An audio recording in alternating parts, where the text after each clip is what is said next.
My name is Sanya Reid Smith. I'm a legal advisor at Third World Network, and that's an NGO that looks at the implications of trade rules for various domestic policies like privacy, consumer rights, health and environment and so on. So what we've been looking at recently is the implications of these e-commerce rules that are being proposed in trade agreements. And when we think of e-commerce, we might think of buying things online. We go on Amazon.com and we buy laptops or clothes, and our small businesses can sell online. But what is happening is that in trade negotiations, they are proposing new rules in the name of e-commerce. So this was happening in the Trade and Services Agreement that Norway was negotiating. And now those TISA rules have been copied into the World Trade Organization, which Norway is a member of with 163 other countries. So they have not only copied the TISA proposals into the WTO, they have removed some of the exceptions from TISA, and they have made the proposals even broader. So it's actually worse than TISA. It's TISA plus what is going on in the WTO at the moment. But in the WTO, there is no mandate to negotiate e-commerce. There is a mandate from 1998 just to discuss the issue of e-commerce, but not to negotiate new rules. Nevertheless, some countries want to negotiate new rules on e-commerce in the WTO. So at the last WTO Ministerial Conference in Argentina last year, a group of countries, including Norway, said we want to work towards negotiations on e-commerce in the WTO. And so they are proposing to launch these negotiations at the next WTO Ministerial Conference in Kazakhstan in June 2020. And in the meantime, a number of countries have been making their proposals, what they would like to see in these e-commerce rules. And so we see the US and the EU are proposing the TISA e-commerce rules in the WTO, removing the exceptions, the very few exceptions that were in these TISA rules, and then even expanding beyond that. So the EU is proposing many other additional rules, for example. So what are these actual rules that they're proposing, and what are some of the implications? So the first one that can have a big impact on privacy for Norwegians and people around the world is they say that Norwegians' data, including sensitive personal information like health data, tax records, financial records, must be allowed to go out of Norway to anywhere in the world, maybe where it has no privacy protection, for example in the US, so that Norwegians' health data could be sold to banks who then don't give you a bank loan because you have cancer, or sold to employers, or sold to insurance companies who deny you health insurance because you would have no privacy protections. And this would be against Norway's current privacy laws, which are quite strong, and has other implications as well. So for example, if you have bought the Google Home or Alexa in your house and you're giving it instructions and it's learning what you like and what you like to buy online and what time you wake up and what your children like to listen to, all of that information can be sent overseas and sold to advertisers or insurance companies who then can discriminate against you, for example, because of the lack of privacy protections. But this also has implications beyond privacy. So for example, some countries like New Zealand say that tax records must be stored locally. So if you have a company and they store their tax records on the cloud, the server for that cloud, the New Zealand government says, must be in New Zealand, so they can check if there's tax evasion, if the companies are not paying their taxes. If that data is not stored in New Zealand, then they have to go and ask for it from another government, maybe from Ireland for some mutual legal assistance treaty, and maybe they'll get the data in 3 years' time. So it makes it very hard to do effective tax collection if you can't require tax records to be stored locally. One of the other reasons why countries require data to be stored locally is for financial regulation, effective financial regulation in a crisis. If you remember in the 2008 global financial crisis, there was a big bank called Lehman Brothers that suddenly collapsed. And they had offices around the world, including in Hong Kong. And they had stored some of their data in Hong Kong. And when they collapsed, the information technology system was switched off, the IT people went home, and the US regulators could not get the data out of Hong Kong in time, maybe before the stock market reopens in 2 hours. So the US financial regulators said, never again. We want to be able to require big banks that are so important to the economy that they could collapse it, to store a copy of the data in our own country so we can get it in a financial crisis immediately to figure out what to do. So it's not clear that these proposed rules allowing the data to go out of the country, you can't require a copy to be stored locally, would have any exceptions, including for privacy, financial regulation, tax, or other reasons why governments might need to access the data in their own countries. So that's the first main proposal. And these proposals have been made by the big internet companies, Google, Amazon, Facebook, they're the ones who are pushing these proposals. And then their governments, like the US government, take it up and they propose it in TISA, and then they propose it at the World Trade Organization. So although the TISA negotiations are a bit stuck, this is moving. The same proposals are now moving in the World Trade Organization. The second main proposal, this is an EU specialty, is that it's removing the ability for governments to require a certain level of security in electronic transactions. It sounds very technical, but if you think about your online banking, when you do banking online, when you go to the bank's website, does it say HTTPS means it's encrypted, or does it just use HTTP? If it's not encrypted, anybody can see your password and steal your money. So some central banks and governments require online banking websites to use HTTPS. It must be encrypted. And some say you must have two-factor authentication. So you put in your name and your password, and then they might SMS you a one-time password you use for that transaction. That's called two-factor authentication. And the governments require that so people can't steal your money. Well, the EU says, no, we should leave it to the companies to decide how secure these things should be. Now, when I'm doing online banking, I have no say in how secure the bank's website is. I've got no power. It's the bank that decides. So the EU says, trust the banks to do the right thing. They will always do the right thing, we know. So despite this, even some British banks don't use HTTPS on their website. So if you leave it to the banks, they will choose a level of security that may not be secure enough. And there have been a lot of problems with this in the US with credit card data. So if you use your credit card in a shop, the shop has the numbers of your credit card, and maybe the 3-digit numbers on the back, and then they send them to their head office. When they send them by the internet, do they encrypt that data or not? In the US, they didn't encrypt. So anybody could read all your credit card details and start buying things online with your credit card. So many people lost money.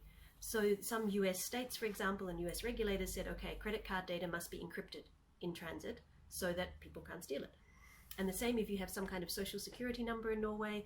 In the US, this is used for by the private sector when you open a bank account or when you open a phone account, and they have your social security number, and then they transmit it all over the place without encrypting it. Then people steal it, and then they use it to open a bank account in your name, to take out a house mortgage in your name, and again, you lose your money.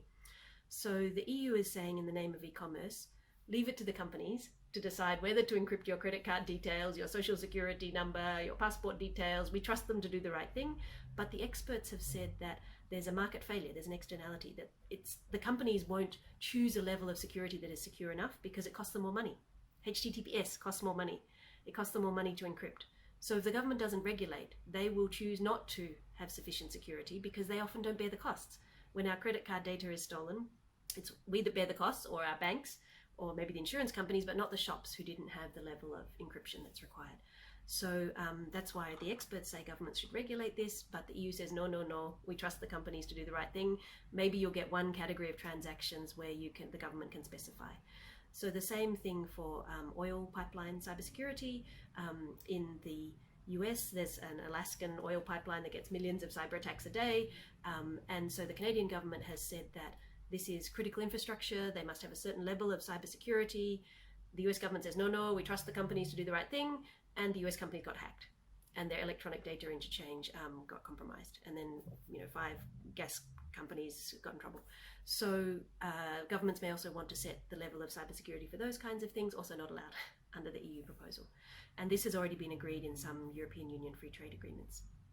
The third main proposal that has also been copied from the TISA e-commerce provisions into the WTO is about source code. What is source code? This is software that human beings can read, not the ones and zeros. So the proposal is that governments, regulators, cannot check source code and the software, and they can't require it to be transferred. But governments often need to check software. So for example, if in a number of countries, say in the US, the financial regulators check the software for high frequency trading to make sure that it doesn't exacerbate a flash crash on the stock market. The US regulators check the tax software to make sure that there's not cheating in taxes. The regulators in the US check the software of the machines that manufacture our medicines to make sure that the right amount goes into each medicine. If you remember the Volkswagen emissions scandal, when the cars were emitting more than they said, that was a software that was cheating. So some governments, a number of car companies have been cheating on the software to pollute more than they said they were, so governments may want to check the source code for that. So there are a number of situations where governments need to check the software that would not be permitted by these kinds of proposals. The same for competition law, or for even gambling regulation, to make sure the gambling machines actually you can win sometimes. And one of the areas which is expanding where governments may want to check software is algorithmic bias and discrimination. So now we have a lot of algorithms making decisions. So for example, if you go to the bank and you ask for a bank loan, there might be an algorithm that decides whether to give you a bank loan. And that algorithm may say, people with blue eyes tend to be richer, so they repay their bank loans better, so we only lend to people with blue eyes. And that's the software. So that's discriminatory, right? People with brown eyes can't get a bank loan or have to pay a higher interest rate. And these algorithms are being used for many things. So for example, we know that if you're searching online and Google thinks you are a woman, they show you less ads for chief executive officers than if you are a man, because they think only men should be CEOs. That's written into the algorithm. And there's been other examples of algorithmic bias occurring. For example, in the US, the sentencing software used to decide how long you should spend in jail when you've been convicted of a crime would sentence African Americans to longer sentences than white Americans for the same crime. It's obviously discriminatory. And in the US courts, there was some problems with the DNA software that was deciding whether somebody was a match to a crime. And so the courts ordered that that software be disclosed to the public. And so it was made public so that experts could check it. So all of these kinds of situations, in the name of e-commerce, the government could no longer check for things like algorithmic bias and discrimination, or any of these other examples that I gave, because it's not clear that there would be exceptions to this or that there would be enough for this. And software is becoming more and more prevalent in our lives, including this algorithmic bias and discrimination. And the second part of this proposal is that governments cannot require source code to be transferred. So for example, if a company has been found to be anti-competitive like Google or Amazon, the government's remedy in laws like the US says that they can force Google or Amazon to transfer their software to a competitor. Or if two companies are merging like Amazon and, Facebook and WhatsApp, and then there's no other competitors left, then they could order them to transfer the source code so we can still have competition. This is also not possible. And in addition to this, the US has proposed in the name of e-commerce a broader ban on technology transfer requirements. So that would even apply to developing countries and least developed countries who might need climate change technology at affordable prices. And the US has said, absolute ban, nobody can require technology transfer for any reason, including the environment or climate change, even in an epidemic when you need to access medicines and you need to know how to make that medicine, like a bird flu epidemic, and your generic companies need to quickly know how to make the medicine, cannot require technology transfer no matter what. So obviously these are far beyond what we would think of as e-commerce rules. These are actually investment rules, and they are what we would say TRIMS plus, extra protections for foreign investors and restricting your ability to require performance requirements or technology transfer from foreign investors. And investment is not allowed to be negotiated in the WTO in the current Doha round, but they call it e-commerce and hope that nobody notices. Some of the other proposals that have been made in the name of e-commerce that go beyond what we would think of as e-commerce is the EU has said you should totally open all your government procurement.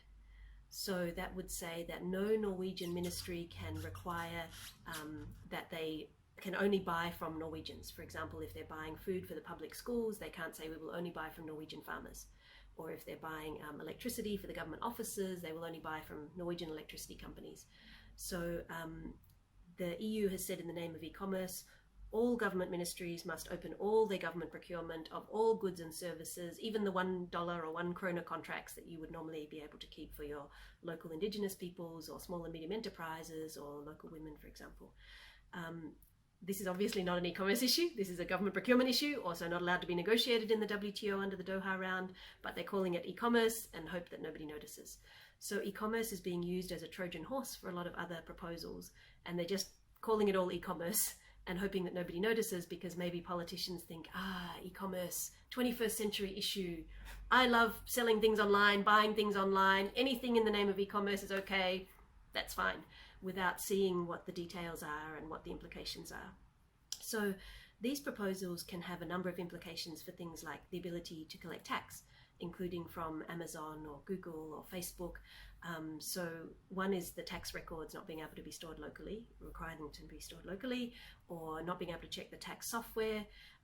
The EU is also proposing, in the name of e-commerce, that you can't require, say, Google or Amazon or Facebook to have an office in your country, in Norway.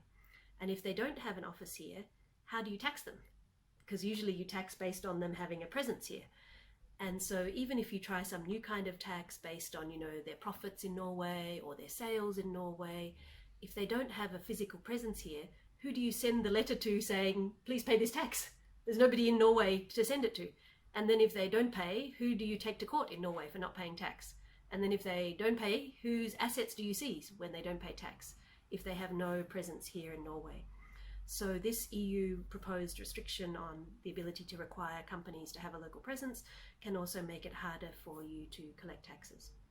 And there's a couple of other proposals that also make it harder to collect taxes, which we can talk about if you're interested. So some developing countries may think, well, if we negotiate e-commerce rules, there will be new aid to help pay for electricity to our villages and broadband internet access and optical fibers and submarine cables to get internet access. But no, the EU has said on the front page of their e-commerce proposal, if you want aid, go to the World Bank. And the World Bank says we don't have money. So there's not going to be any way to address the digital divide that developing countries and least developed countries are facing, where they don't even have electricity yet or internet access in these proposed e-commerce rules. And yet they would have all of these other problematic implications. So if we don't have these e-commerce rules, what happens? Well, we continue as today. We enjoy internet access. We can buy things on Amazon if we want. Our SMEs can sell online if they want. And we have the policy space and the regulatory space to have rules to regulate these new technologies, whether it is competition laws to make sure that Amazon and Google are not violating our competition laws, or whether it's privacy laws, like the General Data Protection one from the EU, or whether it's financial regulations or the ability to tax. So if we don't negotiate any new e-commerce rules in the WTO or in TISA, we continue as today.